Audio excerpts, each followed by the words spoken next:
எனக்கு எதுக்குங்க award? Jamie இல்லைனா இந்த வெற்றியே இல்லை. போஸ்ட் மேட்ச்சில் திடீரென கோபப்பட்ட சஞ்சு சாம்சன், பதறிப்போன தொகுப்பாளர். ஐபிஎல் வரலாற்றில் இப்படி நடந்ததே கிடையாதுங்க. போஸ்ட் மேட்சில் நடந்த போட்டியை மிஞ்சிய சம்பவம். ஒட்டுமொத்த மைதானமும் திகைத்து நின்ற அந்த ஒரு தருணம். அதாவது ஒரு வழியாக நம்ம சிஎஸ்கே அணிக்கு இந்த சீசனில் முதல் வெற்றி கிடைச்சாச்சுங்க. அதுவும் பலம் வாய்ந்த டெல்லி அணிக்கு எதிராக. என்னது, டெல்லி அணி பலம் வாய்ந்த அணியா அப்படின்னு கேட்காதீங்க. ஏன்னா இந்த சீசனை பொறுத்த வரையிலும் டெல்லி அணி சரியான பலம் வாய்ந்த அணி தான். ஆக அப்படிப்பட்ட ஒரு அணியவே சிஎஸ்கே அணி வீழ்த்தி இந்த சீசனில் முதல் வெற்றியை பதிவு செஞ்சுருக்காங்க. அதுவும் இது ஒரு சாதாரண வெற்றி இல்லைங்க. இந்த போட்டியை பார்த்துருந்தீங்கன்னா கண்டிப்பாக இது சிஎஸ்கே அணிக்கு கிடைச்ச எப்படிப்பட்ட வெற்றி அப்படின்னு தெரிஞ்சிருக்கும். அதுவும் இந்த போட்டியில் உண்மையிலேயே பல சுவாரஸ்யங்கள் நேற்று நடந்துச்சுங்க. இந்த போட்டி தொடங்கி முதல்ல பேட்டிங் செஞ்ச நம்ம சிஎஸ்கே அணியை பொறுத்த வரையிலும் சஞ்சு சாம்சன் மட்டும்தாங்க அதிகபட்சமாக 115 ரன்கள் எடுத்திருந்தாப்புல. இவரோட அதிரடியை கண்டிப்பாக இந்த இடத்துல பாராட்டாமல் இருக்க முடியாது. இவர் தான் இந்த மேட்சோட ஹீரோ அப்படின்னு சொல்லலாம். அந்தளவுக்கு பேட்டிங்கில் சும்மா மாற்றுன்னு மாற்றி விட்டாருங்க சஞ்சு சாம்சன். அதுவும் இந்த சீசன் தொடங்கி முதல் 3 போட்டிகளில் சொற்ப ரன்களில் விக்கெட்டை இழந்த இவர் அவுட் ஆஃப் ஃபார்மில் தான் இருந்தாப்புல. எப்படா இந்த மனுஷன் ஃபார்முக்கு வருவார், சிஎஸ்கேவுக்கு உயிர் கொடுப்பார்னு சிஎஸ்கே ரசிகர்கள் பலரும் காத்திருந்தாங்க. அந்த காத்திருப்புக்கு இந்த போட்டியில் நம்ம சஞ்சு சாம்சன் சரியாக சம்பவம் செஞ்சிட்டாப்புல. இவருக்கு அடுத்தபடியாக ஆயுஷ் மாத்ரேவும் அதிகபட்சமாக இந்த போட்டியில் 59 ரன்கள் எடுத்து கொடுத்தாருங்க. இவங்க 2 பேரோட அதிரடியால் சிஎஸ்கே அணி ஒரு வழியாக 212 ரன்கள் வரை எடுத்திருந்தாங்க. இந்த ரன்கள் என்பது இந்த மைதானத்திலையும் இப்போ இருக்கிற டெல்லி அணிக்கு எதிராகவும் பார்த்தீங்கன்னா கண்டிப்பாக ரொம்ப கம்மியான ஸ்கோர் தான். அது எல்லாத்துக்குமே வெளிப்படையாக தெரிஞ்சிச்சுங்க. அதுவும் டெல்லி அணி சாதாரணமாகவே அடித்து பிரிச்சுட்டு வர்றாங்க. 200 ரன்களை எல்லாம் சாதாரணமாக 15-16 ஓவர்லேயே டெல்லி அணி அடிச்சு போடுறாங்க. ஆக இப்படிப்பட்ட சூழலில் சிஎஸ்கே அணி எடுத்த இந்த 212 ரன்கள் என்பது ரொம்பவும் கம்மியான இலக்கு தாங்க. அப்படிப்பட்ட கம்மியான இலக்கை வச்சுக்கிட்டு நம்ம சிஎஸ்கே அணி பந்து வீச்சில் சமாளித்தாங்க பாருங்கள். அங்கே தாங்க பல சம்பவங்கள் அரங்கேறுச்சு. நீங்கள் நினைக்கலாம், என்னது 212 ரன்கள் கம்மியான இலக்கா அப்படின்னு. ஆமாங்க, இந்த சீசனை பொறுத்த வரையிலும் 230 ரன்களுக்கு கம்மியாக அடிக்கிற ரன்கள் அனைத்துமே கம்மியான இலக்கு தான்.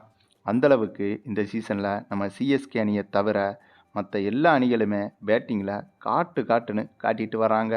ஆக 212 ரன்கள் அடிச்சுட்டு இதை வச்சு ஜெயிக்கணும்னா கண்டிப்பாக ரொம்ப கஷ்டமான விஷயந்தான். அதுவும் அவுட் ஆஃப் ஃபார்மில் இருக்கிற சிஎஸ்கே அணி இப்படி ஒரு விஷயத்தை செய்வாங்களா அப்படின்னு பலருக்கும் நேற்று போட்டியில் பல கேள்விகள் இருந்துச்சுங்க. அது எல்லாத்துக்குமே பதில் சொல்லும் விதமாக நம்ம சிஎஸ்கே அணி நேற்று போட்டியில் ஃபீல்டிங்கில் சும்மா பட்டையை கிளப்பிடுச்சு. ஒருத்தர் என்னன்னா சிக்ஸரை என்னை தாண்டி கழுகு மாதிரி பறந்து போய் சிக்ஸரை தடுக்கிறாரு. இன்னொருத்தவர் என்னென்னா பாஞ்சு கேட்ச பிடிக்கிறாரு. இன்னொருத்தவர் என்னென்னா உயிரே பரவாயில்லன்னு தலை போய் தரையில் அடிக்கிற அளவுக்கு டம்முன்னு விழுந்து கேட்ச பிடிக்கிறாரு. இதெல்லாம் பார்க்கும்போதே நமக்கே பகீர்னு தாங்க இருந்துச்சு. அந்தளவுக்கு சிஎஸ்கே ஃபீல்டர்கள் முரட்டு சம்பவத்தை நேற்று போட்டியில் பண்ணியிருந்தாங்க. கிட்டத்தட்ட சிஎஸ்கே அணியோட ஃபீல்டிங்னாலேயே நேற்று போட்டியில் 20லேருந்து 35 ரன்கள் வரைக்கும் கட்டுப்படுத்தப்பட்டிருக்குன்னா பார்த்துக்கங்களேன். அதே சமயம் இது எல்லாத்தையும் தாண்டி நேற்று போட்டியில் நம்ம சிஎஸ்கே அணி ஜெயிக்கிறதுக்கு முக்கியமாக காரணமாக இருந்த ஒரே ஒரு ஆளுனா அது நம்ம ஜேமி ஓவர்டன் தாங்க. இந்த மனுஷன் மட்டும் இல்லைனா நேற்று போட்டியில் சிஎஸ்கேவுக்கு டெல்லி அணி சாவு மணி அடிச்சு விட்ருக்கோம். என்னதான் நேற்று போட்டியில் நம்ம சஞ்சு சாம்சன் ஹீரோவாக இருந்தாலும் நேற்று போட்டியோட டைரக்டர் யாருன்னா அது இந்த ஜேமி ஓவர்டன் தாங்க. அதுவும் கடந்த 3 போட்டிகள்லையும் சிஎஸ்கே அணி தோத்துட்டு வந்தாலும் இவர் மட்டுமே ஆல்ரவுண்டராக சிறப்பாக விளையாடிக்கிட்டு வந்தார். அந்த வரிசையில் திடீர்னு நேற்று போட்டியில் ஒட்டுமொத்த சிஎஸ்கே அணியும் நல்லா விளையாடும்போது இவரோட விளையாட்டும் இன்னும் ஒரு படி அதிகமாயிருச்சு அப்படின்னு தாங்க சொல்லணும். அதுக்கு காரணம் நேற்று போட்டியில் நம்ம ஏற்கனவே சொன்ன மாதிரி சிஎஸ்கே அணி எடுத்த இலக்கு என்பது ரொம்பவே கம்மிங்க. டெல்லி அணியை ஒப்பிடும்போது கிட்டத்தட்ட பவர் பிளே ஓவர்கள்லேயே 80 ரன்களை தொட்டுட்டாங்க டெல்லி அணி. விக்கெட்டும் அவ்வப்போது விழுந்தாலும் கூட அதிரடிக்கு மட்டும் பஞ்சமே இல்லைங்க டெல்லி அணி பேட்டிங் வரிசையில். அதுவும் நேற்று டெல்லி அணி பேட்ஸ்மேன்களில் ஒரு ஆள் அவுட் ஆகிட்டு போனால் அடுத்த ஆள் வந்து அதை விட அதிரடி அடிக்கிறாப்புல. சரி, அவர் அவுட் ஆக்குனா அதுக்கடுத்து வர ஆள் அதை விட அதிரடி அடிக்கிறாப்புல. கத்தி போனால் வாள் வருது, வாள் போனால் துப்பாக்கி வருது, துப்பாக்கி போனால் பீரங்கி வருது, பீரங்கி போனால் ராக்கெட் லாஞ்சர் வருது, ராக்கெட் லாஞ்சர் போனால் அணு ஆயுதத்தை கொண்டு வந்து இறக்குறாங்க. இப்படித்தாங்க நேற்று டெல்லி அணியோட பேட்டிங் வரிசை இருந்துச்சு. அதனால தான் சிஎஸ்கே அணி என்னதான் விக்கெட்டுகளை எடுத்தாலும் கூட டெல்லி அணியோட அதிரடியை நிறுத்தவே முடியலைங்க. அதுவும் சிஎஸ்கே அணியோட அந்த பந்து வீச்சுக்கான ஸ்கோர் கார்டை பாருங்களேன். எல்லா பவுலர்களுமே தாறுமாறாக ரன்களை வாரி வழங்கியிருப்பாங்க. ஒரே ஒருத்தரை தவறங்க, அவர் தாங்க ஜேமி ஓவர்டன். இந்த மனுஷன் வெறும் 18 ரன்கள் மட்டுமே கொடுத்து, எப்படி 18 ரன்கள் மட்டுமே கொடுத்து 4 ஓவர்கள் வீசி 18 ரன்கள் மட்டுமே கொடுத்து 4 விக்கெட்டுகளை வீழ்த்தியிருந்தாப்புல இவர். இந்த போட்டியோட ஒட்டுமொத்த சம்பவத்தையும் இவர் தாங்க செஞ்சுருந்தார். என்னதான் இந்த போட்டியில் நம்ம சஞ்சு சாம்சன் 100 ரன்களுக்கு மேலே அடித்து கொடுத்தாலும் அதெல்லாம் ஒரு விஷயமே இல்லை அப்படிங்கிற ரேஞ்சுக்கு தான் டெல்லி அணியோட பேட்டிங் இருந்துச்சு. ஆக சஞ்சு சாம்சனோட அதிரடி சதத்துக்கே மதிப்பே இல்லாத மாதிரி தாங்க டெல்லி அணி பேட்டிங் செஞ்சுட்டு வந்துச்சு. அந்த சமயம் நம்ம ஜேமி ஓவர்டன் வந்து வெறித்தனமாக பந்து வீசி விக்கெட்டுகளை வீழ்த்தினது மூலமாக தான் நம்ம சஞ்சு சாம்சனோட சதத்துக்கே பெருமை. இது தாங்க உண்மையும் கூட. நேற்று போட்டியை பார்த்துருந்தீங்கன்னா இதைத்தான் நீங்கள் எல்லாருமே சொல்லுவீங்க. அந்தளவுக்கு நம்ம ஜேமி ஓவர்டன் மட்டும் நேற்று போட்டியில் இல்லைன்னா நேற்று போட்டியில் சிஎஸ்கே அணி இன்னும் கொஞ்சம் ஒரு 38 ரன்கள் கூட அடிச்சிருந்தாலும், அதாவது 250 ரன்கள் சிஎஸ்கே அணி அடிச்சிருந்தாலும் டெல்லி அணி மொத்தமாக சாப்பிட்டு ஏப்ப விட்டுட்டு போயிருக்கோம்.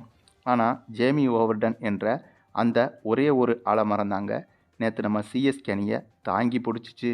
அதனால தான் இந்த போட்டி முடிஞ்சதுக்கு அப்புறமா போஸ்ட் மேட்ச் ப்ரெசன்டேஷன் நேரத்தில் பிளேயர் ஆஃப் த மேட்ச் விருதை சஞ்சு சாம்சன் கிட்ட கொடுக்கறதுக்கு போட்டி தொகுப்பாளர் கூப்பிடும்போது அங்கே வந்த சஞ்சு சாம்சன் கொஞ்சம் கோபமாகவே, எனக்கு எதுக்குங்க இந்த அவார்டு, இது எல்லாமே ஜேமி ஓவர்டனுக்கு சேர வேண்டியது என சூசகமாக பேசியிருந்தார். அதாவது இந்த விருதை வாங்கும்போது சஞ்சு சாம்சன் எந்த ஒரு சந்தோஷமும் படலைங்க. முழுக்க முழுக்க இந்த விருது ஜேமி ஓவர்டனுக்கு போக வேண்டியது அப்படின்னு சஞ்சு சாம்சனுக்கு நல்லாவே தெரிஞ்சிருக்கு. அதுவும் தனக்கு கொடுக்கப்பட்ட விருதை சுயநலமாக வாங்கிக்காம உண்மையிலேயே இந்த போட்டியில் யாருக்கு விருது கிடைக்கணும் அப்படிங்கிறத புரிஞ்சு சஞ்சு சாம்சன் செய்த இந்த ஒரு சம்பவம் ஒட்டுமொத்த ஐபிஎல் வரலாற்றையுமே புரட்டி போட்டுருச்சு அப்படின்னு தாங்க சொல்லணும். ஏன்னா வழக்கமாக இது போன்ற சில சூழ்நிலைகளில் எத்தனையோ அணிகளில் ஒரு சில வீரர்கள் இந்த வெற்றிக்கு காரணம் இன்னொரு பிளேயர் தான் அப்படின்னு சாதாரணமாக பேசி போயிடுவாங்க. ஆனால் இந்த போட்டியில் சஞ்சு சாம்சன் இந்த போஸ்ட் மேட்ச்சில் பேசும்போது, எனக்கு எதுக்கு இந்த அவார்டு, நான் அப்படி என்ன செஞ்சிட்டேன் அப்படின்னு பொட்டில் அடித்த மாதிரி பட்டுன்னு கேட்டு விட்டாரு.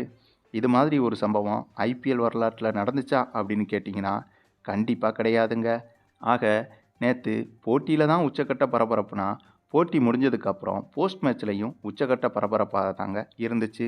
அதுவும் இந்த போட்டியில் சிஎஸ்கே அணி ஜெயித்ததுனால புள்ளி பட்டியலில் 10வது இடத்துல இருந்து 9வது இடத்துக்கு முன்னேறி இருக்காங்க. என்னதான் இது ஒரு சிறிய முன்னேற்றமாக இருந்தாலும் நேற்று மேட்சோட அந்த இன்டென்ஷனை வச்சு பார்த்தீங்கன்னா வெறித்தனமான முன்னேற்றம் என்பதில் எந்த ஒரு சந்தேகமும் கிடையாதுங்க.